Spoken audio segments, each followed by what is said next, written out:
मैंने उसके केक का भी ऑर्डर दे दिया है। अगर तुम चाहो तो तुम्हारे लिए भी एक तोहफा सेलेक्ट कर सकती हूँ। इस तरह तुम्हें सिर्फ और सिर्फ बर्थडे में आकर फॉर्मेलिटी पूरी करनी है।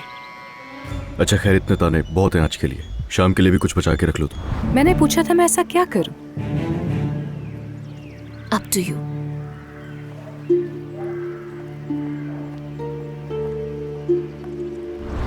उसे भी बिला वजह उम्मीद दिलाकर अपने साथ ले आई यहाँ। जिस तरह से लाई हो उसी तरह वापस भेज दो। अगर तुम कुछ अच्छा करना चाहती हो तो ये कर लो। वो पहले ही मुझसे नाराज था, मैं उसका बर्थडे भी भूल गया। मैं उसे मनाऊंगा कैसे? मुझे ये सब सोचकर और टेंशन हो रही है। तुम माफ करना नायला, लेकिन इस वक्त मैं अपने बॉयफ्रेंड से बात करना चाहती हूँ। तुम बाद में करना। चलो। क्या?